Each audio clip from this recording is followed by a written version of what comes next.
Hey, welcome to Author Talk. I'm your host, Jim Dorman, and today we are very pleased to have author William F. Carter on the show.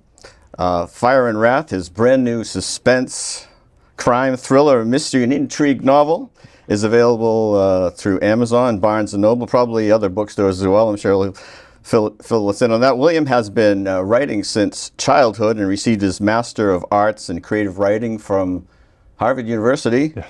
Does it get better than that? In his spare time, he plays guitar in a rock band and participates in community theater. Mm-hmm. And he lives near Boston with his family. So welcome, William Carter. Thank you very much for having me. Can we call you Bill? Yeah, Bill's fine. Bill is fine, but yeah. William is good. But first of all, congratulations on the book. That's quite an achievement, and it's your first book. Yes, thank you very much. Yeah. What's that feel like? It's a dream come true. Yeah. I've wanted this since I was 12, and that was a long time ago. All right.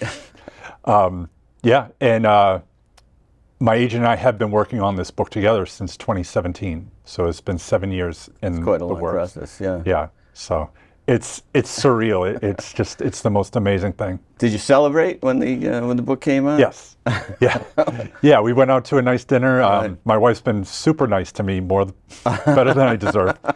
But yeah, and all my friends and family have been so supportive and so encouraging. And it's just, I said to somebody, I feel like George Bailey at the end of It's a Wonderful Life. That's how I feel right now. Right. Well, I've read the book, and it reads. It's quite a page turner for me. It went very, very quickly because it held my attention. There's a lot of cool elements to it with twists and turns and surprises, flashbacks. Of course, some technical things. Can you kind of give us kind of an overview of what the book is about? Sure. So it's about our protagonist, anti-hero professional arsonist Jack Coyle, who is on the run from the mob and the authorities. Yes. And so he's just trying to make it to the next morning. And he's contacted by his old childhood friend, who's now a sheriff's deputy down in Plymouth. And this man, Vance Miller, has a very hot potato on his lap. That there have been 6 unsolved arsons throughout Plymouth County that at first appeared to be accidents, and then they went back and realized they were started purposefully, and all probably by the same person. Yeah. So they have no leads. There's no connection they can find between the victims, and so Vance knows that his old buddy is in the area and decides to coerce him into cooperating and helping with the investigation. Right. Yeah. So they track the serial killer together and possibly find some redemption along the way. Right. Yeah. How did you come up with this this idea? How did it develop, I guess? So in 2006, I wrote what I believe to be my great American novel. And it was about this college-bound kid who makes a couple bad decisions and ends up in juvenile prison, and then emerges a hardened criminal and puts together a crew and then eventually goes back to his hometown where he settles a lot of scores. And he dies at the end because there's really nowhere else for him to go. But one of his crew, one of his henchmen, was this erratic arsonist, Jack Coyle, who it was meant just to be an ancillary character, and he just jumped off the page for me. It was just something about him. He just came to life unexpectedly. And I was like, well, where does he go from here? And what is his adventures going to be like? So I wrote a novel about him in 2009, and I showed it to one of my professors. I was still doing my master's at the time. Okay. And he liked it and said, keep going with it. And when you're done, I'll send it to my publisher. And so that was in 2009, and I finished it, and he sent it. They're like, we love your story, we love your character, we love your style. It's too slow. It's just the pacing. It's just, we need page turners. So I was like, okay. So I did a lot of research. I learned a lot. I read a lot of Lee Child, the Jack Reacher books, and learned a lot about pacing and suspense and being able to juggle all those things.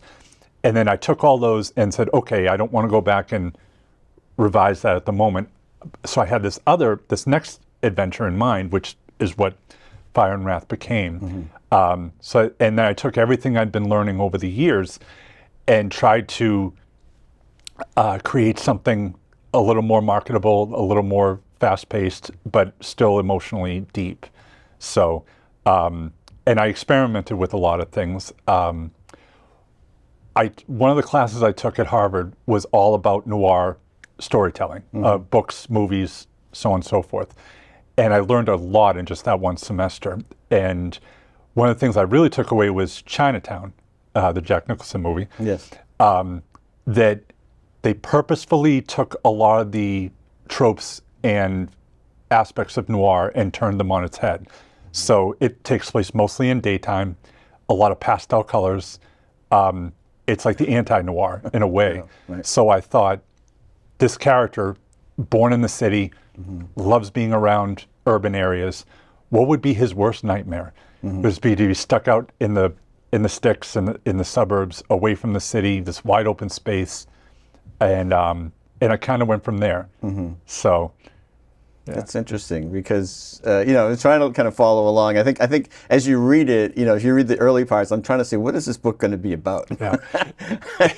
And I think between the the beginning, or what do we call it? The prologue. The prologue. Yeah. Part. We know these things. But the prologue was it's going to be about this. Like some revenge for some molestation or something like that. Yeah. And then we get into some crime things and underworld things, and it's going to be about that. Yeah. But then now we're, like you say, you're out in the sticks and everything, and it's kind of more like the minute it hits the diner. Yeah. I'm like, ooh, it's almost like, for me, it was like I took a breath. Okay, yeah. I was like, okay, here's the lady working at the diner, and the guy sitting next to him at the diner, and who I did kind of have some thoughts about him, as Right. as I read that. But anyway, so that's kind of cool to hear you say that how that germinated. Yeah. Anyway. And then it all kind of came together, and just the idea of him always wearing a black hat and, like I said, putting on a white hat to help with the investigation, Right. using the expertise he had developed over the years and applying it, because I eventually see him maybe becoming sort of a arson investigator for hire and working on the right side of the law, maybe. All right. So. Was it hard to make an arsonist a protagonist? It just seemed different to me. And one of the things I was getting when I wrote the first solo novel with him, the feedback I was getting from like my professors and friends was that, there are a million crime novels, there are a million detective stories, and it's like, this is the first one where I've ever seen the arsonist be the hero or be the protagonist. And so I was like, I've actually tapped into maybe something a little different. Yeah. And what bothered me was that the two examples that people usually throw at me from like pop culture or whatever is what's his name? Donald Sutherland's character from Backdraft. Yeah. Ronald. Yeah. And the trash can man from The Stand, who are both like just fervent arsonists, and obviously something mentally unbalanced, to say it politely. Yeah. And the research I did was, it seemed like on average, like people who engage in arson are considered like mentally defective or erratic or deviants in some way. And it was like, okay, well, what if I turn that on its head and actually make him intelligent and at least some relative moral compass to his character? And what could I do with that? Well, without giving anything away, I think it succeeds because you are rooting. You're reading it. You're rooting for him. Good. That's very good to hear.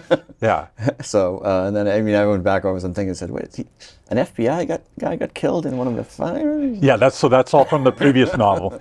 Okay. Yeah. So I wanted to fill in the backstory and kind of build the world without it being too like disorienting. Well, it works too because I think that you've got a lot of detail there that would be there, but it's kind of surprising that it is there, given that it's just like a couple of chapters in the in the beginning. I think there's a lot here that's been developed. Like, you must have done a lot of work. Yeah. All right. You wrote a whole book. Yeah. All right. Okay. Well, Okay. that explains that. Well, that's good because I wanted to, like I said, I wanted to have it sort of pick up like mise en scene, if Yeah. I'm pronouncing that correctly, Okay. like and just I'll go with you. okay, I don't know, and just have him be like this character with a past, and so but not Right. not get too dragged down in the weeds with those details, but just give it, like I said, give it a little world building, I guess. Well, it could be awkward, but it seemed pretty smooth to Okay, me. good. You know, the I'm glad to hear that. transition.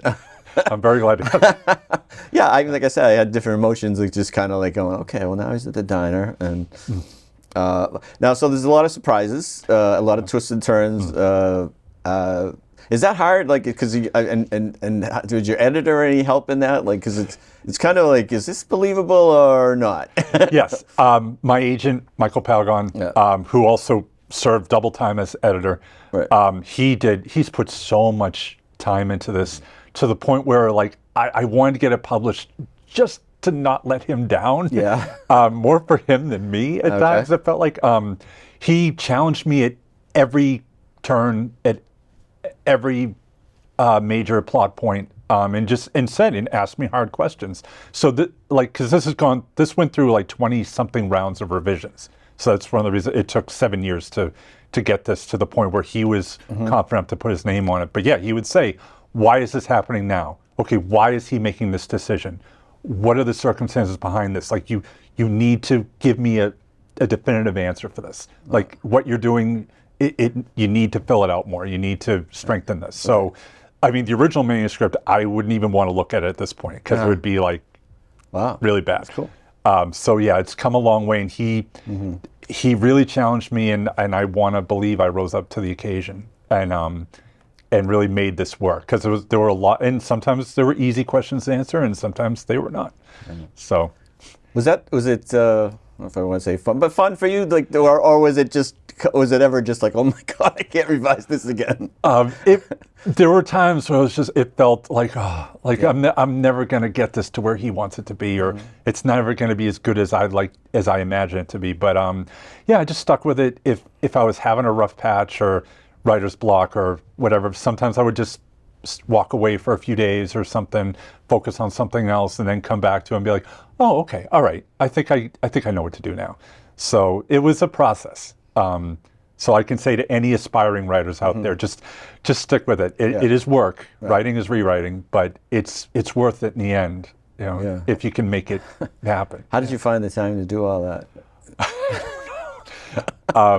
I work from home, which is fortunate. Okay. I work remote, and I get on the clock at 8 in the morning. So normally I'm at my desk by 7, and on industrious mornings I will just sit down and work with it. And next thing I know, it's like time to start work and put it aside. But or my lunch breaks or time at night. Like I said, I have 2 small children, 1 and 4 years old. So it's a busy household. Yeah, I'm just trying to picture it because writing, like to me, you've got to be fresh, and it's hard to do it when you, like after a long day or something like that. I mean, you do it if you have to, you get a deadline or something like that. But to me, I'd rather be, first thing in the morning before I've done anything. I don't know what it is about that because I'm not really a morning person. But anyway, I haven't written any novels. But but any kind of writing that I've done, it's like. First thing in the morning before I don't even want to get dressed. That's too distracting. I don't know about you. Yeah, I would think writing this, it would be, obviously you're constructing a novel here. You got to be, pretty sharp. Yeah. So first thing, like I don't think I would at this point would even try to write in the evening because I'm just so tired. Yeah. Okay. All right. Yeah. Okay. But yeah, first thing in the morning seems to work for me. I don't know how other people do it, but Right. Yeah, I guess again I'm not a morning person, but that's the time to do that anyway. Yeah. Let's see. How about what'd you find the most difficult? I guess. The most difficult was interweaving the flashback scenes with the modern scenes because it's like a 34-year gap. And yes. So that, as I said, that caused a lot of plot problems too, because the thing my agent kept asking me, okay, all this, the genesis of this whole thing, the impetus happened so long ago. why is this happening now? Right. Like, and it took me a long time to come up with satisfactory answers to that. And like I said, just interweaving the action and keeping the suspense and the tension. It took a lot of time and a lot of paring down and rewriting. So, yeah, and one thing I learned from one of my professors was that you have the whole novel obviously is a dramatic arc, but each chapter is an arc unto itself. So, like, each scene should be strong and stand on its own. It should rising action, falling action, some kind of resolution, if possible, end the chapter on some kind of cliffhanger, okay, well, I need to know what happens next. Right. So there was a lot of just structuring, both plot-wise and just mechanics-wise, to make it all work. Sure. So. Was it always going to have the flashback like that, with going back to some teen strife? Yes. Yes. Okay. Yeah. But funny enough, the way the novel had been structured for a long time was that it was broken into 3 parts. So part 1 and 3 were the modern day action. Part 2 was the giant flashback. So it was all just one thing. And my agent showed it to a professional editor, and he said, "You got to fix this. So like the flashback is great, but it kills the momentum. It's like, just find a way to interweave it into the overall manuscript." And I was like, why did I not think of that before? So the reader doesn't find out what happens in the flashback till the very end, when the same time our characters are finding it out. So I feel like it really prolongs that suspense. Yeah. Yeah. So, but yeah, that was always meant to be there. And I thought, because that's like I said, that's the core of the whole story. Like, what happens in 1990 triggers everything else that goes on. It just kind of blows you away. All of a sudden, you're back there, and it's like it's not just picking up this quick thing. It's as involved as everything else, but it's it's all these teenagers or budding college students, I guess, right? So all around, they just graduated from high school, and you got these crazy, but the relationships going on. But although you could say some of it is, I don't know what the right word is for, kind of like, you think about like the popular group or whatever, but it was more detailed than that. It was something more, the nuance to it of the different relationships, maybe with the girlfriend and the friend. Anyway, I love the way you. The chapters weren't titled; they were numbered. But then when you got to the flashbacks, you used the year. Yes. Yeah. So I thought that was kind of a little tip off there, and I think it was just the right amount of different, going back and forth. I think it wasn't like right away necessarily, maybe a few present day chapters, and then go back. And I was kind of waiting to go back. I don't know. I really enjoyed that part to the point that I would say, I'm not, I haven't read everything by everybody or anything like that, but I had read John Green's, what is it, Searching and Looking for Alaska or whatever. So, but I said, this is comparable to that. I think if he wanted to, he could go and do a young adult novel, because it seemed to be as interesting to me. Okay. Well, that's good. That's great. And I, like I said, I'm 51 now, but I remember all too well what it was like to be a teenager. Right. And a lot of my earlier works that I wrote in the 90s were focused on teenagers, young adults. And I hope I still have that connection to that. And I would love it, because I love coming of age stories and stuff. So, and I thought that was also sort of the antithesis to this hard-boiled, like, cynical protagonist, Jack Coyle. And like, okay, well, let's throw in something completely different. These idealistic teenagers who are just on the cusp of discovering life and the tragic things that happen when they make mistakes. And then as you reach the ending, I think it kind of brings around those feelings that you cared about what happened. So then when you find out what happens to some people, it's, I don't know, it was satisfying, reading. Good, I'm glad. Yeah, I wanted to develop an emotional attachment to all the major characters. Yeah, I definitely could relate to Paul. Yeah. Paul. I gotta say, I loved all the name choices. Oh yeah. Oh, okay. It's just something about it. Like, they're names I've heard, but they're not like just boring, everyday names like, I don't know what that would be, but there was something about Le Riviere. La Riviere, Well, that or Marshall, or just yeah. No, I take a lot of time and pride in choosing what I think are good names. Right. Like I said, I don't want just generic random names. Like they are chosen thoughtfully, at least meant to, and just a little different. But Le Riviere that goes back to, if I may go on a tangent for a second. Absolutely.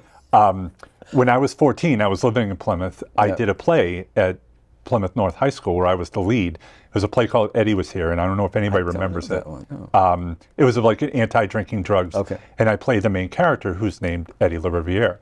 And that experience was my first time really on stage, and I was such a shy, quiet kid. It was just such a confidence booster. It was a life-changing experience. And so that name, Le Riviere, a very unusual name, very cool name. And so I had to pay tribute to that. Right. So yeah, that's why I used that name. I could probably think of some other names that I thought of different people that maybe I knew that had that name, or that I've heard, where I've heard that. I'm pretty sure I've heard that name before, not a lot. Yeah, but it's a slightly unusual, but I thought it had a nice character to it. So I think it maybe brought in kind of like our local feeling, because we have a lot of Irish and Italian, but we also have some French influence around here. So we don't really think about it much growing up, but La Riviere. Yeah. Obviously, it's got there's some French in there. Yes. With outrageous accents. Exactly. Yeah. Maybe not. But was it fun writing about Plymouth and the way you grew up and different places, and how did just talk to me about that, because you really obviously I almost felt like, is that East Bay Grill? It might have been. It might have been. I moved my family. We moved to Plymouth in 1985. Okay. I was just turning 13, which is the worst age in the world to be, and we were in this new town. Didn't know anybody. Right. Started a new school. The neighborhood we moved to in Manomet was, I'll say, very insular, and they weren't crazy about the yuppies from the city. So needless to say, my brother and I, he's a year older than I am, we were bullied, we were harassed, we were ostracized. Like the first year living there was undoubtedly the worst year of my life. Wow. I was just picked on constantly, just bullied, just felt like an outsider, felt like a loser. And but then with time, I just hung in there and developed roots, made good friends who I'm still friends with now. Awesome. And fell in love the first time, which was a disaster. And then the town became home. Yeah. And it was just so different than anything I had known. It just had its own character, its own quality to it, that I still think about it all the time. So it's maybe a love-hate or a bittersweet relationship, but it just made such a mark on me in my formative years that I guess I never even thought about it. I was like, I have to set this story here. It's just the perfect place to do it. Well, I think a lot of people relate to that as well. The whole kind of going through maybe those. Well, it was we called it junior high back when those years were like crazy. Then finally you get to high school and it's a little bit better. It gets better. And the crazy, and I don't know what was the crazy bullying and things that would go on. But I grew up in Weymouth, and it was had its own dynamic. Yeah. But anyway, but I found it relatable, and to Paul. Yeah. I think it was. Yeah, I definitely could see that. Yeah. So he wants to fit in. And like I said, just one of my favorite scenes is when he's at the party at the beginning, and his best friend goes to help out with something, and he's just left by himself and just trying to just so nervous. Oh yeah, I thought it was perfect. Yeah. I'm sorry to get No, sorry. But I just felt like I felt that before. I've gone to parties like that. You're like, okay, those people aren't even gonna, those girls in the corner aren't even gonna acknowledge my existence. Yeah. Oh, these guys aren't gonna, the guy that could he just say hello, Yeah. It's just that social anxiety. So for me personally, anyway, that was good connection. Like going to the party. We used to go to Hingham parties, and it was like they might as well have my friend dated a girl from Hingham, and they might as well have painted a stripe down the middle of the room, you Yep. know, and then Oh, yeah. but then later on, some of those guys, one of the guys became my roommates. One of them Oh. became, and some of the people I know, they went to college I went to, and then I'll see them this October. Oh, yeah. Remember those days Yeah. back when you guys wouldn't talk to us, Weymouth guys? Yep. Oh yeah. Anyway, Oh, wow. so I'm sorry. Yeah. Yeah. So anyway, and the whole thing with the was it Becky? Yeah, Rebecca. Yeah. Becky. I think I don't know. That reminded me of some things too. Yeah, and it's just that's one of the real gems of the whole story was to have that sort of that tender friendship and unrequited relationship and stuff. And the whole thing is that like he loved her like heart and soul, but he was scared of rejection, but he also didn't want to ruin the friendship, and so it created this really nice dynamic between them, very sweet, and which is why the epilogue to me is one of the most powerful passages in the whole book. Yeah. I just reread that this morning. Oh. It was really, really good. Yeah, thank you. Yeah.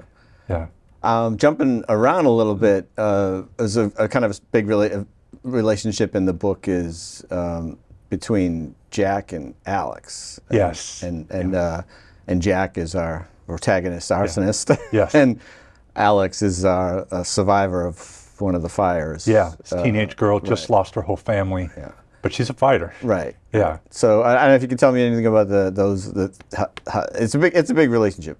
Yes, and that was another thing. It was like, okay, what would be Jack's worst nightmare? Yeah. You know, he's a guy in his early 40s, loner, doesn't want any ties, doesn't want any personal anchors, and what would be the worst thing in the world for him? Yeah. Oh, to get saddled with a moody teenage girl. Okay. You know, so it starts off. He's just like, get away from me. Right. But then he becomes sympathetic to her plight almost immediately. And I just wanted to build that sort of organic connection between them and really make it meaningful. And because, like I said, one of the things my professor always told me was, you know, make the stakes as high as you can. Like, what would be the highest stakes for a character like this? He doesn't, like, he's interested in justice. He wants to avenge the victims. But for him, it starts off as a challenge. Okay, if I'm the best at what I do, I should be able to catch this guy that nobody can catch. It's almost like a professional challenge for him. Right. But then he easily could have walked away. But when she gets in trouble and he realizes that he's the only one who can save her, like there's no question. It's like, okay, I'm going to risk my life to make sure she's okay. Like I don't run out on people. And there's always the specter of how he let down his sister when they were kids. Yes. So it's just that idea of like, if I can save her, then maybe I can make up for all the bad things I've done. Right. So he just wanted her to be safe. Yeah. Yeah. So I love that relationship, and I really tried to build it up naturally, not make it feel forced. So that took a lot of thought and effort to make sure that felt authentic to the reader. Okay. Yeah, I think it's kind of the back of mind as you're reading what's going to happen, obviously, with her, and I had a little bit of the kind of like the person speaking out loud in the movie theater is like, "Don't leave her alone in the house." Yeah. Yeah. I know. It was just. But yeah. I think things happen, I guess. Yeah, and there's a guy out there that wants to kill her. Yeah, like I said, he just. Yeah, and of course he feels responsible for what happens to her. So of course he can't abandon her. Like, this is my fault. Like I screwed up, and now she's in danger. Right. So yeah, it's just one of those things where he just felt like, just lock up, you'll be fine. Yeah. And I was going to say too, just very quickly, I've been working at Harvard for 25 years this month. And thank you. And so yeah, I got to go to the extension school. That's right. I got my degree through the continuing ed program. Yep. Took years, but it was the most rewarding experience of my life. But in one of my previous jobs, I worked with the staff of Harvard undergrads, and I'm still friends with a lot of them to this day. And I left that job in 2008, and there were a lot of kids in their late teens, early 20s, who were kind of lost and who were looking for guidance and maybe looking for mentors and stuff. And I was their manager, so I had to obviously have a professional relationship, but my favorite part of that job was just sort of being a friend to them and helping them through some tough times here and there. So there was a particular girl that I worked with who was very lost and very lonely and just troubled. And so I kind of took the roots of that and kind of transplant it into this story. Yeah, I could tell you no. Yeah.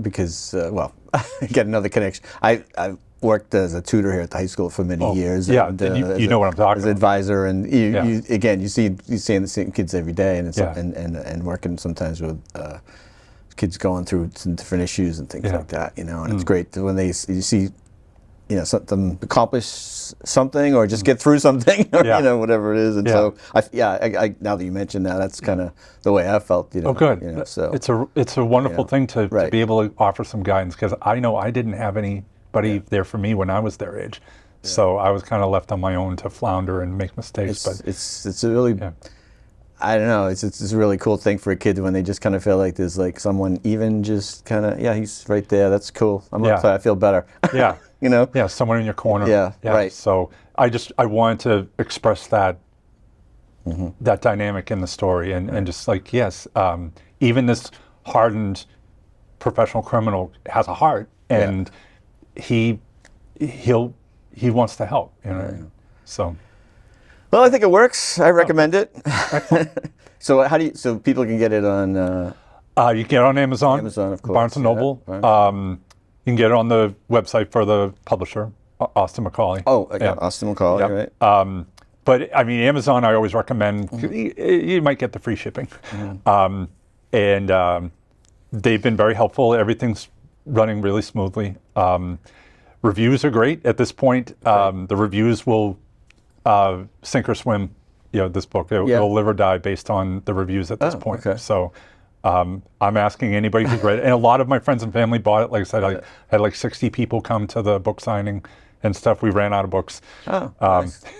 And so just if people can leave reviews, then this has a chance of maybe taking off and going somewhere. Maybe we'll see. Yeah. Are you doing any other events or anything with it? I hope to. They said Barnes & Noble's, I think, invited me to come back and do another one, like in the fall, maybe. I'm doing an author talk at the Weymouth Public Library in October. Oh, nice. I'm going to go down to Plymouth and donate a copy to the public library, and possibly get included in author events with them next year. And what else? That might be it at the moment. Oh, yeah, and a friend of mine who works at Walpole Community Television, he's just invited me. We might do something in a couple weeks, like something like this at his studio. So that will be helpful. Oh, cool. Yeah. All so, right. But this is amazing. Yeah. Well, good. You know, it's great to have you on. So you mentioned in the bio that you also are a musician and an actor. Yeah. So keep it pretty busy. And any other projects like that coming up? Is the band playing? You got a gig or anything? We have a gig in November is our next one, because like we missed this summer. Just everything booked up so quickly, and a couple of guys in my band are in another band, and they've been busy with that, and I've been busy. I've been doing theater. Yeah. Oh, doing theater too. I was doing theater too. Okay. So, but we have a gig at the Banner in Rockland, which is where I live, in November. Been there, yeah. Yeah, it's nice. I go to their open mics usually. I try to go regularly, and it's a really fun place. When do they do that? Wednesday nights. Wednesday nights. Yes. I should do that. And you're a guitar player, yes? Yeah, I play guitar and sing. Okay. So the guys that I work with, we've been a band together off and on since 1990, 91. Yeah. So the three of us work together, and other people come and gone, but now another good friend of mine is in the band. The four of us, the chemistry is just irreplaceable. Like, it's just, I would never want to work with anybody else. All right. So and cool. It's classic rock? Yeah, classic rock, 50s, 60s, 70s, 80s, 90s, just a hodgepodge of. Hodgepodge. Yeah. Is there a big song maybe that you guys do for like a closer or something? Our closers always "I Want You to Want Me." Cheap Oh, shot. nice. Yeah, and people love it. We could play that 10 times in a row, and they're just like, "Yeah, let's dance." That's good. I always like that one. What about theater? So you just finished something? I did a show down in Duxbury at the Bay Players called Perfect Arrangement, which was one of the most amazing theater experiences of my life. It was so amazing. It was just so cool. So I was doing that for the spring, and then Company Theater's doing Christmas Carol again in the fall, and I hope to reprise my role as Bob Cratchit. Cratchit. Yeah. So that's phenomenal. So you've done that a few times. yes, this will if I get in again, this will be my fourth time. And so okay. Yeah, and they've been doing that for a long time. Yes, so it's their staple. Right, Yeah, right. I mean, it's I don't think they do it every year, but it's every 2 or 3 every years. 2 or 3 years, Yeah, something and I like just that. love it. I'm so glad to be a part of that that production. It's amazing. Yeah. So yeah, kind of busy. Cratchit's a pretty sympathetic guy. Yes, he is. You know, he's going around finding all that stuff with what he has. Yep. Spending Getting his that last penny. goose. Yep. Got to be there for the family. Yeah. And Scrooge turns around. Everybody, I don't want to ruin it for anybody, but you know, Spoilers. the biggest, the big one in the window there. Yeah. The largest. Because I've done my impersonations before. Not quite ready, but I love the English accents. Oh, they're great. And I channel Monty Python. That's how I do it. Okay. That's the only way I can do it. I'm just John Cleese. Oh, sorry, sir. Sorry. Oh yeah, John Cleese is perfect. Perfect. So you definitely should get in on some Spamalot. I would love to do Spamalot. Yeah, if it comes back. Yeah. So and you should audition. You should audition too. I know. Last year what they did, a couple of years ago, it was oh gosh, trouble remembering the name of the character, but I remember it was an English show with the girl says like, sometimes you have to be a little bit naughty. Oh, was it was it Madeline? Something. No, Madeline. Jeez, that's terrible. No, it's something like that. Yeah, but which I did go to see and was phenomenal. But I did my impersonation of that when Zoe Bradford was on, and she said, "Oh," and Mike said, "You got it." I said, well, I do want to do that. So yeah, we'll see. But anyway, but. I think that's about everything. Again, congratulations on your first novel. Thank you very much. William Carter, we're very happy to have you on. And people should go out and get a copy and check it out. I think it was like 234 pages, something like that, in that range, which is nice. You know, you can do it, in a people these days don't their attention span, but I thought that was a nice size for a book. But so folks, check it out. Again, we've enjoyed having you on. So people come back to us next time. We'll see you next time on Author Talk.